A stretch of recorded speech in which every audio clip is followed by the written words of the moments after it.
All right, what's going on with Tyron Woodly? Apparently he's racist, right? This is what everybody's saying lately. Let me tell you what I think about this.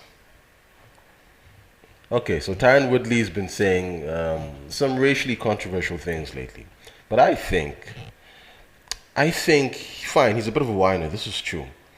But you have to consider something. Remember how Ronda Rousey was promoted? Remember how Ronda Rousey was given an award as best female athlete of all time, right? Ahead of Serena Williams. Okay, Serena Williams, somebody who's been dominating for such a long time, versus Ronda Rousey, somebody who's been beating up people who's been beating people up who just don't have the experience to contend with her. I mean, Betch Correa was an accountant 4 years before fighting her. I mean, what? 4 years before fighting Ronda Rousey, Betch Correa was an accountant, right? So Rousey was able to box her out. Okay, whatever. Bring on Holly Holm. Holly Holm knocks the shit out of Ronda Rousey and exposes her. So what does that say about the industry? And by that I mean the media. Never mind what news sources like CNN and the BBC are saying, because it's all a bunch of bullshit. We know they're spreading all this Black Lives Matter bullshit to divide the nation, to prevent them from actually uniting against a government that's trying to fuck them up. Right? Thank God for Trump. So what we have right now is the media, you can say, is certainly racially biased. To put Ronda Rousey in that position, come on, that's clear, right? And she's not the only one. But I don't think the UFC is racist in any way. Not the UFC, not at all. Think about how the UFC protected Anderson Silva when he was caught using steroids, right? They wanted to cover it up and let him fight. It was only through a leaked email that people found out about that shit.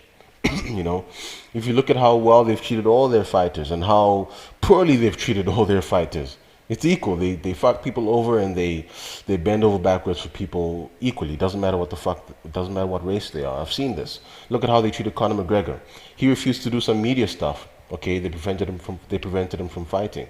And then you look at how they treat Ronda Rousey, who refused to do some media stuff. They let her fight. You see, and they're both white, you know. I don't think at all that Tyron Woodley, it's possible that Tyron Woodley has a point. That's what I'm saying. It's quite possible that he has a point in his allegations. If his allegations are against the UFC, then he's barking mad. He's crazy. If his allegations are about the media and how the media has been spinning things, he might be onto something there. Because I don't live in America, so I don't know exactly how they portray him and Wonder Boy. I don't know, so I might be wrong on that. You guys need to tell me what you think. But I'm very well aware that as far as the UFC is concerned, they are not racist. So tell me what you guys think. I mean, if you think I'm crazy for somewhat siding with him, potentially, because hey, I don't know. I said, if he thinks A, I side with him. If he thinks B, I don't side with him. You know, A being the media being racially biased. If that's what he thinks, yeah, I agree, right? Although I can't be 100% sure on that because I'm not American. I don't live in America. I'm not sure about how things are promoted over there. I don't see what you guys see. You know, for those of you who are in the States. Okay, but if he thinks the UFC is being racist, then he's crazy. He's out of his mind, for sure.